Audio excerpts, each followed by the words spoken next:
መዝሙር ለአማኞች ብቻ መሆን የለበትም። የዘላለም ሸማ የሚለውን ቁጥር ካሴቴን ሳሳትም 1985 ማለት ነው። የዛ ጋር ያለው ፎቶግራፍ ጊታር ይዤ ነው የተነሳሁት።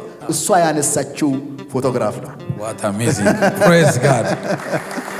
የዘላለም ሸማዬ ኢየሱስ ኢየሱስ ክብር ጽድቄ ነህ ቅድስናዬ ኢየሱስ የመርገም ጨርቄን እና እግዚአብሔር የለም ማለት ሲጀምር እግዚአብሔር አለ እኔ የለውም። ምንጭ ነው ኢየሱስ ምንጭ ነው ኢየሱስ መድኔ ጠጥቼው ረክቻለሁ እኔ አንተም ጠጣና አርካ ወገኔ የሚለውን መዝሙር በጊታር መዘመር ጀመርኩ። ፒያሳ ሄጄ 2 ቀን ፈርቼ ተመልሻለሁ። እኔ ህይወቴ በሙሉ ታምራት ነው። እያንዳንዱ ቀን እያንዳንዱ ጊዜ ታምራት ነው። ደቤ የሚል አንድ ድምፅ አሰማውና ሽንት ቤት ገባው ወደኩ። ደበብ ሲመጣ እኔ ወድቅ ያለው አሻገራለሁ ብዬ ስገባ እንዴት እንደመታኝ አላቅም። መታኝ በመኪናው ማለት ነው። እኔ አላቅም። ወደኩ። እዛ አስፋልት ላይ ወደኩ። ብስክሌቴ ወዲያ ነው የወደቀችው። ጊታሬ እዚህ ላይ ስለነበረ እኔ ከጊታሬ ጋራ አብሬ ወደኩ።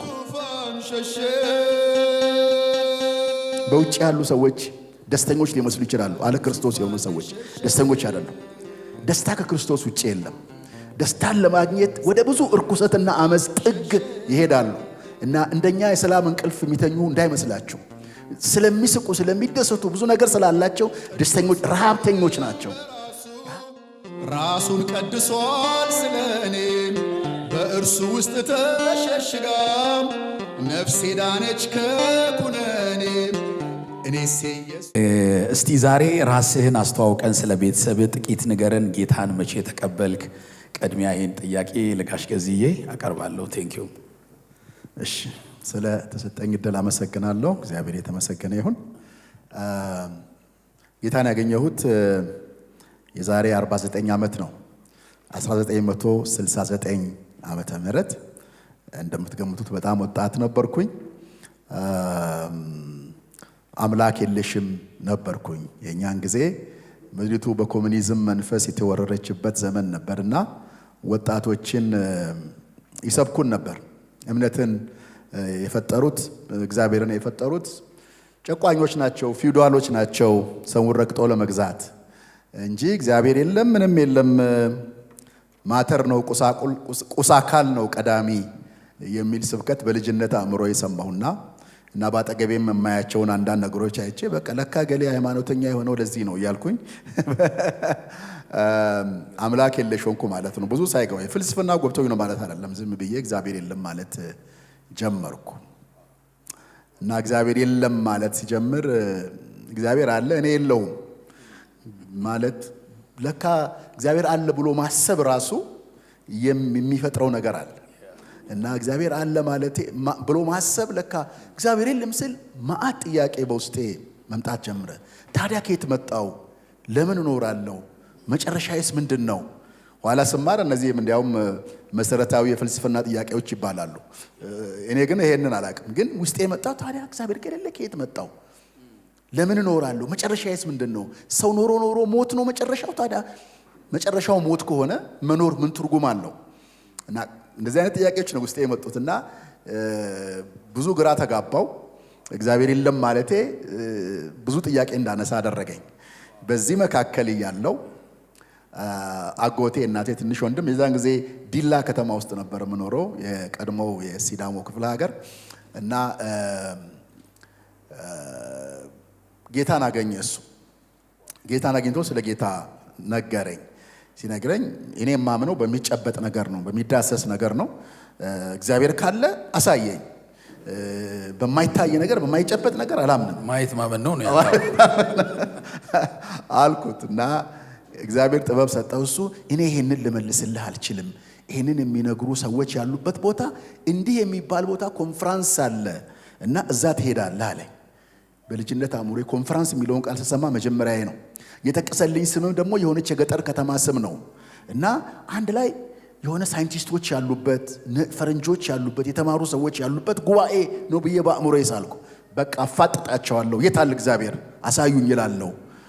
ወይ በሆነ ቴሌስኮፕ ያሳዩኛል እግዚአብሔርን ከሆነ ፕላኔት ላይ ብዬ አስቤ ነበር እና ሄድኩኝ።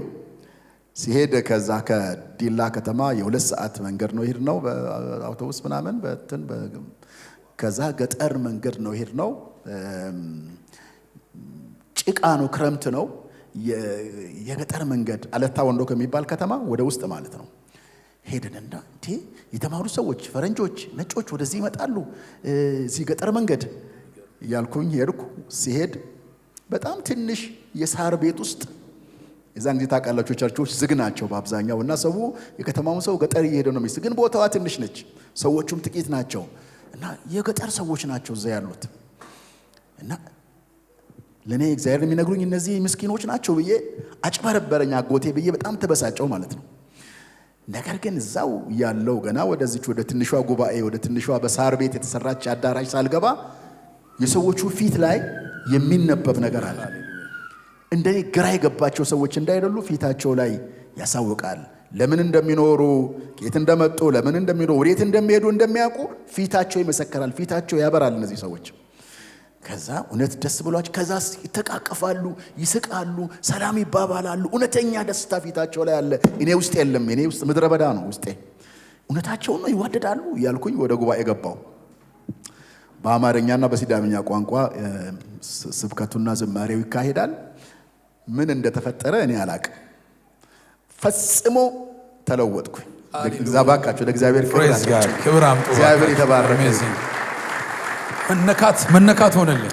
በጣም በቃል መግለጥ የማልችለው ለውጥ ሆነ ማለት በቃ እግዚአብሔር አጥለቀለቀኝ፣ ተቆጣጠረኝ ማለት ይሻላል። በእግዚአብሔር ሕልውና ተጥለቀለኩ። ማንም ይሄ ሁሉ እግዚአብሔር ያለኝ የለም። ማንም እኔ ስብከትና ዝማሬውን ነው የሰማሁት። ውስጤ ነው በማይባል ደስታ፣ መቆጣጠር በማልችለው ደስታ ተጥለቀለኩ። ይሄ ዳግም የመወለድ ታምራት የሚባለው ነገር በህይወት የሆነ እና ያንን በምሳሌ ብገልጸው ደስ ይለኛል። ደረቅ ስፖንጅ ወስዳችሁ ውሃ ውስጥ ብትዘፍቁት ምንድነው የሚሆነው? እንዳለ ነው የሚመጣው። ልክ እንደዛ ነው የሆነው። ውስጤ የተራበች ነፍሴ እዛ የሚባለውን ዝማሬውን ምናምኑን መንፈስ ቅዱስ ያስተምረኝ ነበር እና ተለውጬ ቀረው። የዛሬ 49 ዓመት ባጭሩ። ሃሌሉያ! ፕሊዝ ክብር አምጡ ለእግዚአብሔር። የስፖንጁ ሪል ነው። በቃ ጌታን መጦ ቴስታ አድርጎ አጣጥሞት ይኸው አለምልሞት። አሁን የኔ ታናሽ ወንድም ነው የሚመስለው ወላጅ። አንድ ሰው ክብር ያምጣ ለእግዚአብሔር። እያለመለመ ነው። ጌታ ይባረክ። ከቅርብ ጊዜ ወዲህ ጋሽ ገዝዬን ያው ሁላችሁ ሚዲያ ላይ ታያላችሁ። እኔም አንዳንድ ይመጣልኛል ቲክቶክ ላይ፣ ፌስቡክ ላይ፣ ዩቲዩብ ላይ ይመጣልና ከወትሮ በተለየ ሁኔታ እንደዚህ መድረክ ላይ የቆዩ አባቶች የሜዳ የጎዳና ወንጌል ስርጭት ላይ ስናይ በጣም ነው ደስ የሚለን። ስፔሻሊ እዚህ ቸርች ለወንጌል እግዚአብሔር ሸክም ሰጥቶናልና የጎዳና ላይ ወንጌል ስርጭት ላይ በጣም ልዩ ነገር ነው አንተ ላይ ያየን ያለናቸው። ስለዚህ ወደዚህ ነገር እንድትገባ የገፋፋ ወይም ያነሳሳ ምሪት ነገር አለ ወይስ? እና በዚህ አገልግሎት ደግሞ ያየኸው ፍሬዎች እንደው ከዚህ አንጻር እንደው የምትለን ነገር ካለ በጣም የሁላችንም ደስታ ነው። ይህንን ጥያቄ እንደው ብሪፍ ብታረግልን ደስ ይለናል። አመሰግናለሁ። ራሴን ሙሉ ለሙሉ አላስተዋወቅኩም፣ አገልግሎቴን ብቻ ነው። እኔ ገዛይ ሙሴ ነው የምባለው። ቀደም ወንጌላዊ ሲጠይቀኝ ጋሼ ነው ጥሩ። እኔ ጋሼ ነው ደስ የሚለኝ። እኔ ጋሽ ገዛይ ነኝ። 4 ልጆች አሉኝ። አንዲት የተወደደች ሚስት አለችኝ። 4 ያዳደጉ ልጆች አሉኝ እና ቤተሰቤ ይሄንን ይመስላል። 25 ሙሉ ጊዜን ለጌታ የሰጠሁት እና ከዛ ቤት ወርልድ ቪዥን በሚባል መንፈሳዊ ድርጅት ውስጥ መንፈሳዊ ዘርፍ ውስጥ ነበረ የምሰራው። ጌታ በቃህ ብሎ የዛሬ 25 ዓመት ለሙሉ ጊዜ ወጣው። ከዛን ጊዜ ጀምሮ እግዚአብሔርን አገለግላለሁ። ወደ ጎዳና አገልግሎት እንዴት ነው የወጣሁት? 82 ዓመተ ምህረት በደርግ ጊዜ በዛን ጊዜ የእንጦጦ መካነ ኢየሱስ የሮብ አገልጋዮች የሚባሉ አሉና በየዓመቱ በክረምት የሮብ የፈውስ አገልግሎት ቢያገለግሉ ናቸውና በየዓመቱ ሪትሪት አላቸው ክረምት ላይ እና ሲሄዱ ይዘውኝ ነው የሚሄዱት እና በ82 ዓመተ ምህረት ይሄርን ጊዜ ሶደሬ ነበረ። ሶደሬ እንዳሁኑ ዘመናዊ አይደለም፣ በጣም ትንሽ ነው፣ ጫካ ነው አብዛኛውና ዋና የተለያየ ነገር ያደርጋሉ። ካሉ በኋላ የእግዚአብሔር ቃል አለ፣ እንደገና መዝናኛም ስለሆነ ያደርጋሉ። እኔ ጊታሬን ይዤ እዚህ ሰዎች የሚመላለሱበት ከፍ ያለ ቦታ ላይ ቆሜ መዘመር ቁጭ ብዬ እና እዘምር ነበር። ውስጥ ያለው ምንድነው? መዝሙር ለአማኞች ብቻ መሆን የለበትም። ማያምኑም ሰዎች ለአሕዛብ አውሩ አይደል ዳዊት የሚለው? ለአሕዛብ ምስጋናውን አውሩ ነው የሚለው፣ ለአይሁድ ብቻ አይደለም። እና መዝሙራችንም አገልግሎታችንም በአራት ግድግዳና አንድ ጣራ ስር መወሰን የለበትም። ሰዎች መስማት አለባቸው። ዝማሬያችን መስማት አለባቸው። ዝማሬ ጉልበት አለው በጣም። ሰው በሙዚቃ እግዚአብሔር ሙዚቃን ፓወርፉል ስላደረገው ይሰማሉ። እና ወጥቼ ዘምር ነበር እና እንደነገና በሚቀጥለው ዓመት እንዲሁ በ83 ማለት ነው የመንግስት ለውጥ ሆኗል። ኦልሬዲ በዛን ጊዜ በግንቦት የመንግስት ለውጥ ሆኗል። ይሄ አደግ ገብቷል። እኛ ሐምሌ ነው ሄድ ነው እና የዛን ጊዜ አሁንም እንደገና ጊታሬን ይዤ ቆሜ እንትን ስል የዛን ጊዜ ደግሞ አገር አቀፍ ኮንፈረንስ ነበር ሶደሬ ላይ እና ከብዙ የዓለም ሀገር ኢትዮጵያውያን መጥተዋል። እንግዲህ ሽግግር ጊዜ ስለነበረ ጋዜጠኞች መጥተዋል እና እዛ ስዘምር ደንገዝገዝ ብሏል። ጊዜው ግን እየዘመርኩ ነው ያለሁት። የሆነች ሴት መጣ ፎቶግራፍ አነሳችኝ። ምሽት ነው ግን ስታነሳ ብርሃን ነው የሚሆነው። ምን አይነት ካሜራ እንዳይዝች አላቅም እና 2 ፎቶግራፍ አንስታኝ ሄደች። እኔ አላቃትም፣ አይቻት አላቅም። እኔ አገልግሎቴን ቀጠልኩ። ግን እንደ አንድ ምስክር ለመስጠት ነው። ከዛ ፕሮግራሙ አልቆ እኔ የዛን ጊዜ ሳይንስና ቴክኖሎጂ ኮሚሽን የሚባል መስሪያ ቤት ውስጥ ነበር የምሰራው። ወደ ቢሮ ሰኞ ዕለት ስገባ 2 የታጠቡ ፎቶግራፎች ጊታር ይዤ ሲዘምር ያሉ ይዛ መጣች። ለካ እዛኛ መስሪያ ቤት የምትሰራ ሰራተኛ እህት ናት ያቺ ከውጭ የመጣችው ጋዜጠኛ። እና የሆነ ጴንጤ አግኝቼ ፎንታ አነሳሁት ብላ እንትን ስታረግ እንዴ ይሄ እኛ መስሪያ ቤት የሚሰራው እኮ ጴንጤው ገዛይ ነው ትላለች ያቺኛዋ። እና ፎቶ ታጥቦ መጣ ማለት ነው። አንድ ምስክር ልነግራችሁ ነው። የዘላለም ሸማ የሚለውን ቁጥር ካሴቴን ሳሳትም 1985 ማለት ነው። የዛ ጋር ያለው ፎቶግራፍ ጊታር ይዤ ነው እንዴ ተነሳሁት። እሷ ያነሳችው ፎቶግራፍ ነው። What amazing. Praise God. የዘላለም ሸማዬ ኢየሱስ ኢየሱስ ክብር ጽድቄ ነህ ቅድስናዬ ኢየሱስ ኢየሱስ ክብር የሚገርም ታሪክ ነው ኢየሱስ።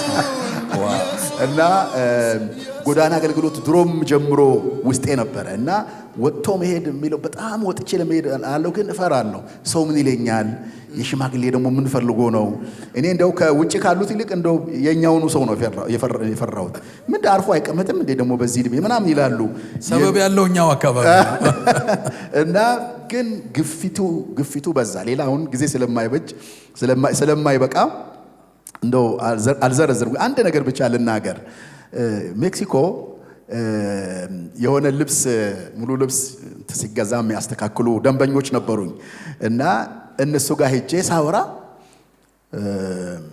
አንተ ድምፅ ደስ ይላል ይለኛል። አንደኛው የሚሰራ ጌታ ነው ያውቅም እንዴ ድምፅ ምንድነው ድምፅ ደስ ይላል ይለኛል። እንዴ እኔ እኮ ዘማሪ ነኝ ስዘምር ብሰማኝስ ምናምን ስለው ሮጦ ሄዶ እዛ ደግሞ የጊታር መሸጫ አለ ጊታር ይዞ መጣና ዘምራለኝ ማለት ነው። ጌታን አያውቅም። እዛ ያሉ የሚሰሙት 4 ናቸው። ጌታን አያውቁም። እዛ ህንጻው ስር ማለት ነው። ኬኬ ህንጻ የሚባል እዛ ውስጥ ነው ያሉት። ድሮ እዛ በላይ በኩል ነበር የነበሩት። ሜክሲኮ አካባቢ ሸበሌ አካባቢ እንትን ሲባል ነው እዛ የመጡት እና ደንበኞቼ ናቸው ልብሴን የሚያስተካክሉልኝ እና መዘመር ጀመርኩ ማለት ነው። ምንጭ ነው ኢየሱስ፣ ምንጭ ነው ኢየሱስ መድኔ፣ ጠጥቼው ረክቻለሁ እኔ አንተም ጠጣና እርካ ወገኔ የሚለውን መዝሙር በጊታር መዘመር ጀመርኩ። ከዛ በጣም ገረማቸው፣ ደስ አላቸው። እና ለኔ ግን ይሄ ምንድነው ኦልሬዲ እየታገልኩ ያለሁበት ጊዜ ነው።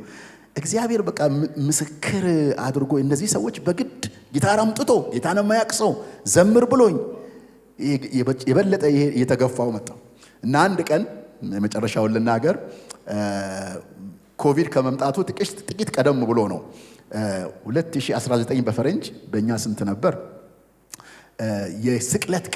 የስቅለት ቀን ሴት ልጄን የዛን ጊዜ 3ኛ ዓመት የሕግ ተማሪ ነበረች እሷ ሐዋሳ ነው የምትማረው ለረፍት በመጣችበት አብረሽኝ ውጪ ዛሬ ልወጣ ነው ብዬ ሙሴን የእናቱ እህቱን አብራ እንደላከችው ማለት ነው ለማንኛውም ብዬ እሷን ይዤ ወጣው ማለት ነው በብዙ ምጥ ኢሳይያስ 53ን በቃሌ አጥንቻለሁ አየር ጤና ነው ሰፈሬ ገባሁኝ እዚህ እንትኑ ምንድነው ስሙ መናኸሪያ ገብቼ ከዛ ስለ ጌታ መሰቀል ለምን እንደተሰቀለ ታውቃላችሁ ኢሳይያስ ጌታ ከመሰቀሉ ከ700 ዓመት በፊት የተነበየውን የዛሬ 2700 ዓመት ይሄን ትንቢት ተናግሯል ብዬ ኢሳይያስ 53ን በቃሌ ስለ በደላችን ደቀቀ የሚለውን ቃል መናገር ጀምሮ ከዛን ጊዜ ምንም ስፒከር ምናምን አልነበረኝ በድምጼ ነው ከዛ ጊታሬን ደሞ እንስቼ ትውስ ይለኛል ለጌታ ፍቅር የሚለውን አዲሱ ወርቆን ዝማሬ ዘመርኩ የዛን ቀን ያ ፍርሃት ያ ድንጋጤ ከላይ ተወገደ እንደው ሌላ ነገር ልንገራችሁ የረሳሁትን እንደው ላደፋፍራችሁ ብዬ ነው የምናገረው በጣም ደፋር ስለሆንኩ አይደለም እኔ የሚመቸኝ እንዲ ጸባዩን አሳምሮ በተሰበሰበ መካከል አሜን ለማለት በተዘጋጀ ሰው መካከል መናገር እንጂ እዛ አደባባይ ወጥቶ ምደፍረው ነገር አይደለም ምን እንደሆነ ልንገራችሁ የዛን ጊዜ ፒያሳ በህዝብ የተጨናነቀ ነበር እንዳሁኑ ፒያሳ ጸጥ አላለም እንትን ተሰርቶ ሰው በሰው ነውና ለፒያሳ ነው ብዙ ጊዜ የሚሄደውና ሁለት ጊዜ ጊታሬን ማለት እንደ በኬዙ ሳይሆን ያው ስለማይመች ኬዝ መያዝ አንገቱን አንቄ እንዲራቁቱን እንደዚህ ባለበት ፒያሳ ሄጄ 2 ቀን ፈርቼ ተመልሻለሁ ለመዘመር እኮ ነው በጊታሬ ዘምሬ ፈርቼ እንደገዛይን ጀግና ስለሆነ ነው እንዳትሉ ነው ለምትፈሩም ላደፋፍራችሁ ነው ጸጋው ነው እንጂ እኔ ብርታት አይደለም እንዴው እንዴ ፋዘር እሺ ተጫወቱት ይሄን ጊታር እያሉኝ እንኳን ፈርቼ ተመልሻለሁ ጊታሩን ይዤ ተመልሻለሁ ጌታው እንግዲህ አንተ ታውቃለህ ብዬ እና ከዛን ቀን በኋላ ይሄ በስቅለት ቀን ከወጣው በኋላ ያ ፍርሃት ተለወጠ ሃሌሉያ መሳሪያዎችንም በኋላ አገኘው እየወጣው መዘመር ማገልገል የጀመርኩት እንደዚህ ነው አሜዚንግ አራራራ ደስ ይላል ያንተ እንደውም ሁለቴ ነው 10ም የተመለሰ ሰው አውቃለሁ አሜን አውቶቡስ ውስጥ ገብቶ ሊሰብክ ብሎ እጁን ያጣጥፋል ምን ይላል ከዛ በኋላ የሆነ ሰው ሳይ ይሄ በቡጢ ቢለይ ሲወርድ መካኒሳ ጀመረው እንደነበረው መቼም ጊዜ ልጠቀምና 1-2 በጥፊ አሉት እሱ የለቀቀው በጥፊ ነው በቃ ለካ ሰው ተመቶ አይሞትም ማለት ዴሊቨርድ ሆንኩ አለ ለካ እጅ ተጭኖ ብቻ አይደል በጥፊም ሰው ነፃ ያወጣልና አንተ በዝማሬ ነፃ ወጣል ጌታ ይባረክ ደስ አይልም አይ ቲንክ ብዙ ትምህርት እያገኛችሁ ነው በዚህ ጎዳና አገልግሎት ላይ መቼም እግዚአብሔር ብዙ ነገር አድርጎልሃል መቼም እንደ ወደዛ እንድንገባ በኋላም አክለ ምክር መስጠን ሞር ከፍራቱን ባሻገር እንደው እግዚአብሔር ትድግና አድርጎልኛል ጣልቃ ገብቶልኛል የምትለው በህይወት ላይ የምትመሰክርን በእነዚህ በቆየባቸው አመታት ለኛም ለጌታም ክብር ለኛ ጥቅም የሚሆን ሼር የምታደርገን የምታካፍለን ነገር ካለ እኔ ህይወቴ በሙሉ ታምራት ነው እያንዳንዱ ቀን እያንዳንዱ ጊዜ ታምራት ነው እና የጌታን ማዳንና ትድግና በየጊዜው ነው የማየው ጌታ ከብዙ ሞቶችም አድኖኛል ኦሬዲ በተለይ በ79 ዓመተ ምህረት ስራ የጀመርኩበት አመት ነው ከዩኒቨርሲቲ ወጥቼ እና ዝም ብሎ ውስጤ የሆነ የፍርሃት ስሜት ይሰማኝ ነበርና ምን እንደሆነ አላቀምና ሞት እንዳለ ሴንስ አደርጋለሁ የዛን ጊዜ ከአንድ ጓደኛዬ ጋር ነበር 4 ኪሎ አካባቢ በመኖረው በአንድ 2 ክፍል ካላት ክፍል ውስጥ ማለት ከዩኒቨርሲቲ እንደወጣው እና እናቴ ልጠይቀኝ መጣለች ከታናሽ ወንድሜ ጋራ እነሱ ሳሎን ናቸው እኔ የሞት እንትን ይተናነቀኛል እና ከዛ ጌታ ሆይ ባክህን እንግዲህ ያ ጊዜ ገና ዝማሬዎቼ ብዙ እንትን አላለውም አገልግሎቴ አይታወቅም ምንም እንትን አይደለም ውስጤ ግን እግዚአብሔር ያስቀመጠው ነገር ነበር ጌታ በቃ መጨረሻ ይሆን ነው ምንድነው ብዬ ከዛ በኋላ ይሆነው አላቅ ጓደኛዬ ደበበ ይባላል ወደ ጌታ ሄደዋል ደቤ የሚል አንድ ድምጽ አሰማውና ሽንት ቤት ገባው ወደኩ ደበበ ሲመጣ እኔ ወድቄ ያለው ራሴን ሲቼ ነው ወደኩት እና እሱ ውሃ ከእንትን እያነሳ በላይ በጌታ በኢየሱስ ስም እያለ እኔ አላቅም ሲያፈስ እንደ እሳት ነበረ ከላይ ላይ እንደ ትነት የሚወጣው አለኝ። ምን እንደሆነ በሽታው ምን እንደሆነ አላቅም። ዝም ብሎ ነው የሚያመኝ የነበረውና ከባድ ስላለ ነው የቆየሁት። እና ልክ እሱ ውሃ እንትና ብንን አልኩና እጄን አንስቼ ጌታ ሆይ አመሰግ ሞት ተነሳ በቃ ከኔ ላይ። በዛን ቀን መሞት ነበረብኝ። ምን እንደሆነ እስካሁን ምን ያን እንዳመጣ ምን እንደሆነ አላቅም። ያው ከሞት ጀርባ ከጥፋት ጀርባ ዲያብሎስ እንዳለ እናውቃለን። ነፍሴን ያ ቀን መሞት የነበረብኝ ቀን የሞት ፍርሃት ያነቀኝ ጊዜ ነው። እና አንዱ ነገር እሱ ነው። ሌላ አንድ ነገር ወደ አገልግሎት ማድረግ ከጀመርኩ በኋላ የሆነውን ልንገራችሁ። እሱን ብቻ ልናገር። ዝርዝር ብዙ ነገሮች አሉ፣ ግን ጊዜ ስለማይበቃ ነው። ጎዳና ሳገለግል በቢስክሌት ነው የምጠቀመው። ኤሌክትሪክ ባይክ አለኝ፣ ጎማው ትላልቅ የሆነ ለዚሁ ዓላማ ነው የገዛሁት። መኪና የታዋላ ነው የሰጠኝ። ለኛ ብትኖረን ራሱ ክራውድን ስለማይዘን ብትኖረን ለማንም ጥሩ ነው። ኤሌክትሪክ ባይክ አሁን ውጭ ሀገር እሱ እየሆነ ነው። መኪናውን እየተዉ ወደዛ እየተመለሱ ናቸው። እኔ ግን ከኒድ አንጻር ነው። መኪና አልነበረኝም። በተለይ የኮቪድ ጊዜ ነው። በጣም ኮቪድ ጊዜ መኪና በግማሽ ይቀንሳል ታውቁ እንደሆነ። እና ወጥቼ ለማገልገል በጣም ተቸገርኩ። እና ከዛ በኋላ ማሰብ መጸለይ ጀመርኩኝ። ከዛ እቺን ኤሌክትሪክ ባክ በእንትን ላይ አይቼ በአማዞን አይቼ አዘዝኩ። ከዱባይ አስመጣው እና እሷን ይዤ ነው ማገለግለው። ከኋላ ስፒከሬን ከኋላ ትጭናለች፣ ጊታሬን ጀርባዬ ላይ ያደርጋለሁ።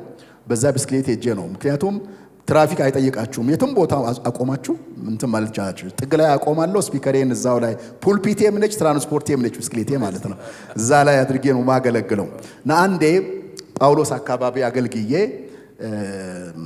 እመለሳለሁ እና በብስክሌት ስመለስ የዛን ጊዜ እንትን ስፒከሩ አልነበረም። የዛን ጊዜ ጊታሩን ነው ያዝኩትና ልክ አቡነ ጴጥሮስ ሐውልት አጠገብ ስመጣ እንዲህ አየሁ። ከላይ የሆነ እንትን መኪና አለ፣ ትንሽ የጭነት መኪና። ትንሿ ምንድን ነው የምትባለው? ትንሽ የጭነት መኪና ፒክአፕ ነገር አለች። ላይ ሩቅ ነው ያለው። ከዛው አየሁና አሻገራለሁ ብዬ ስገባ እንዴት እንደመታኝ አላቅም። መታኝ በመኪናው ማለት ነው። እኔ አላቅም። ወደኩ። እዛ አስፋልት ላይ ወደኩ። ብስክሌቴ ወዲያ ነው የወደቀችው።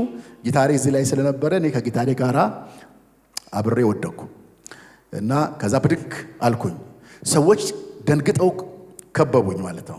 ማለት አንዳንዴ ደም እንትን ያደርገዋል ብለው። ከዛ እኔ አራግፌ ምናምን ጊታሩን ያዝኩኝ። መኪናውን አስቆሙት። ትራፊኮች መጡ። እኔ ምንም ነገር አልሆንኩም። ልብሴ እዚህ ጋር ተቦጭቋል። ጫማዬ ስኒከር ነው ተቀዷል። አንድ ነገር ጭረት አልደረሰብኝም። የወደኩት ላይ ደርሼ ነው ሪት የፈረጥኩ። አላቆም ስወድቅ ብስክሌት መታኝ። ፍጥነት ላይ ነበርኩኝ። ብስክሌቷ ሌላ ጋር ወደቀች፣ እኔ ሌላ ጋር ወደኩ። እና ምንም ነገር ሊሆን ይችል ነበር እዛን ጊዜ። ምንም ነገር የጀርባ እንትን ፓራላይዝ የመሆን እድል አለ። ልሞትም እችላለሁ። ጭንቅላቴ ደም ሊፈሰው ይችላል። አንድ ነገር አልሆንኩም። እና ለቤተሰቤ አልነግርም ብዬ ደብቄ ነበር ይሄን። ምክንያቱም እነሱ ብስክሌት ራሱ እንትን ስለ በጣም አሁን ድረስ ይቃወማሉ ማለት ነው። አሁን እየለመዱ መጥተዋል እንጂ አብዳሃል የአዲስ አበባ መንገድ ላይ እንዴት ነው ብስክሌት የምትነዳው ይላሉ። አልናገርም ብዬ ነበር። ከሌላ ሰው ከሚሰሙ ብዬ ለቤተሰቤ ነግሬያለሁ። እና እሱ ምንም ጥያቄ የለውም። የዛን ቀን መላእክት ናቸው የተነጠፉት እኔ እንዳልከሰከስ። በቃ ሌላ ኤክስፕላኔሽን የለውም። ሌላ ምንም ማብራሪያ የለውም። ይሄ ታምራት ነው። እና እነዚህን ሁለት ነገሮች እናገራለሁ። ደግመን ክብር ለእግዚአብሔር እናምጣ። በእውነት እግዚአብሔር ይመስገን። እንግዲህ ጋሽ ገዝዬ ያው ለብዙዎቻችን ምሳሌ ሞዴል እያደረገው ያለው ስቲል በዚሁ አይነት እድሜ ያው ሰው እድሜው ሲሄድ ብዙ ክብር ብዙ ነገር ይዘዋል። ያንትቶ ሜዳ ላይ ወጥቶ የክርስቶስን ማዳን መናገር ይኸው ትልቅ ምሳሌ ነው። መቼም ዛሬም የሚመክረን ውጡ ስበኩ ነው የሚለን። ጌታ ይባረክ። ቅድምም ቢሮ እያወራን ነበርና አንዳንዶች ሳያውቁት እሱ ሳያውቅ ጋሽ ገዝዬ ሳያውቅ ቀርጸው ነው የሚለቁት።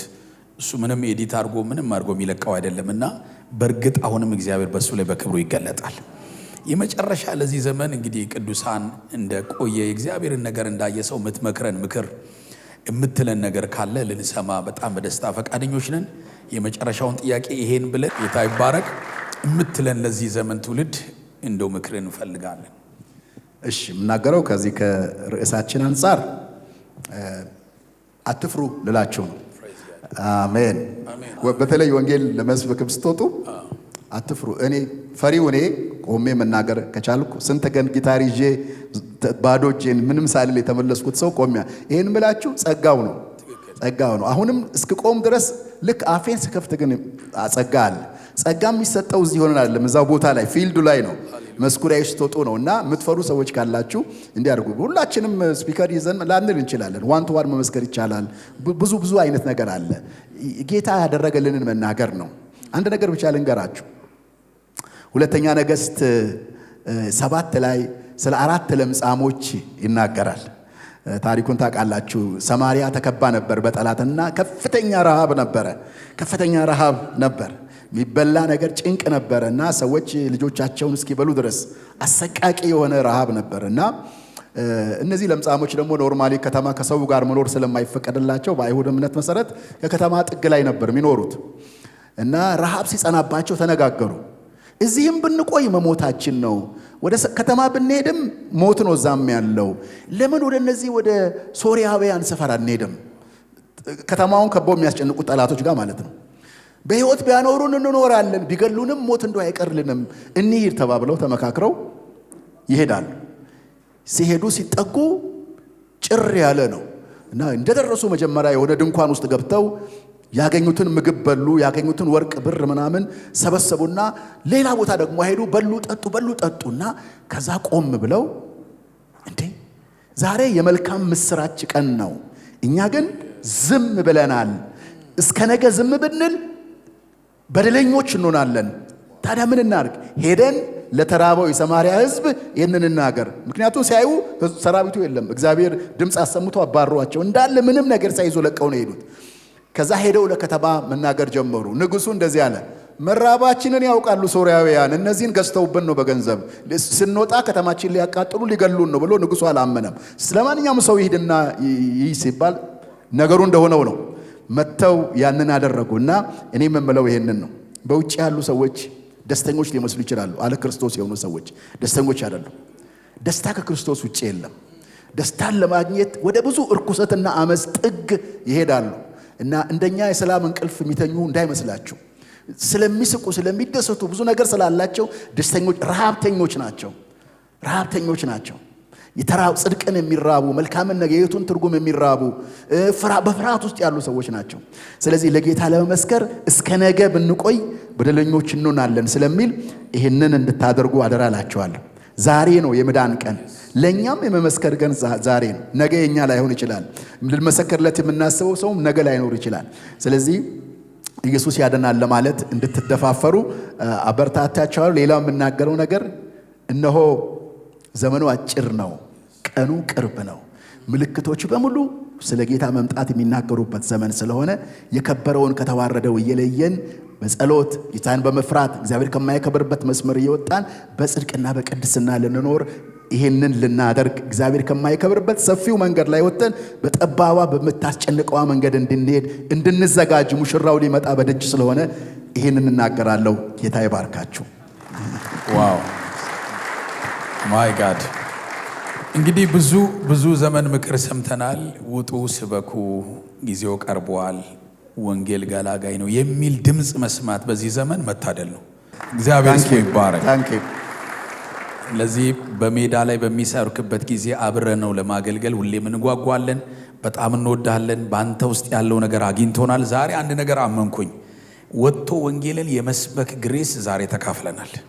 በእውነት ይሄ ኢንተርቪው ይሄ ምስክርነት ሜዳው ላይ የተረሳ ነገር ነው። የፈለገ ይሁን ወንጌል አይቆምም። እቺ ቤተ ክርስቲያን በተለይ በቀጣይ ባላ ትልቁ እግዚአብሔር የሰጠን ይሄንኑ ስራ በምንሰራበት ቦታ ሁሉ ኢንቫይት ልናደርግ እንወዳለን። ደግማችሁ እስቲ እግዚአብሔርን ስለ ጋሽ ገዝዬ እግዚአብሔር እናመሰግናለን።